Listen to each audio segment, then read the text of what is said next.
quel lien pourrait avoir le coronavirus et la conclusion de la bande dessinée? C'est que de nos jours, il fait bon d'être un virus.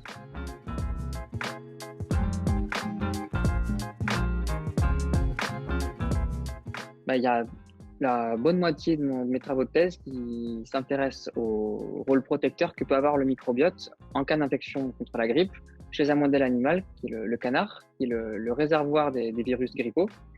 Et il y a de plus en plus on va dire de preuves qui montrent que le microbiote permet de mieux réguler une infection suite à un virus grippal, que ce soit chez le canard, mais aussi chez d'autres espèces animales, et notamment chez l'homme.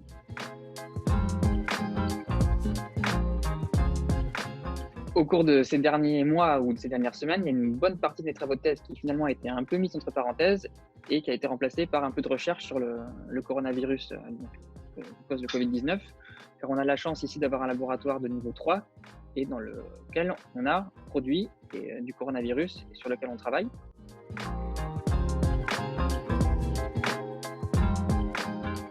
Que ce soit pour les coronavirus comme pour les virus influenza, quand un nouveau virus apparaît, il n'est pas forcément très adapté à l'homme. C'est-à-dire que si je prends l'exemple encore des virus grippaux, un virus aviaire, il est fait pour se multiplier chez l'oiseau. L'oiseau, il a une température corporelle qui est plus élevée que la nôtre. Il y a d'autres paramètres qui font qu'il a bien l'habitude de se multiplier chez les oiseaux, mais pas du tout chez l'homme. Si jamais ce virus il se mélange à un autre virus, il peut devenir un peu capable d'infecter l'homme, mais pas forcément très bien.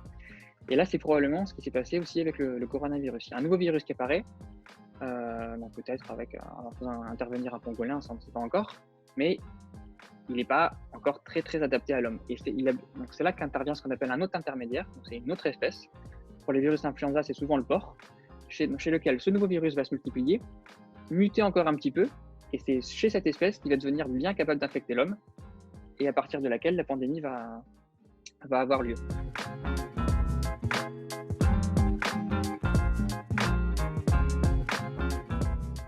Moi, ce qui me pousse à faire de la vulgarisation scientifique, c'est que un des côtés de la recherche fondamentale, académique, c'est qu'elle a un petit côté nombriliste. On va dire que des chercheurs dans leur coin, sur leur paillasse, vont aller regarder vraiment dans le détail qu'est-ce que fait l'arginine en position 854 de l'ARN, et puis après on est tout content, on a des résultats, on va faire un papier.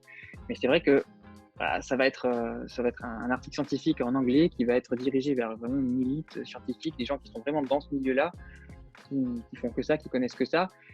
Et c'est un peu dommage, je trouve, de rester comme ça dans sa bulle, dans sa sphère. Et donc, certes, c'est gratifiant de faire un joli article scientifique en anglais dans une revue qui est renommée, mais je pense que c'est encore plus gratifiant de se dire finalement ce que j'ai fait, à quoi ça sert en prenant un peu de recul, de l'écrire d'une manière un peu plus accessible et de partager là ces découvertes au grand public.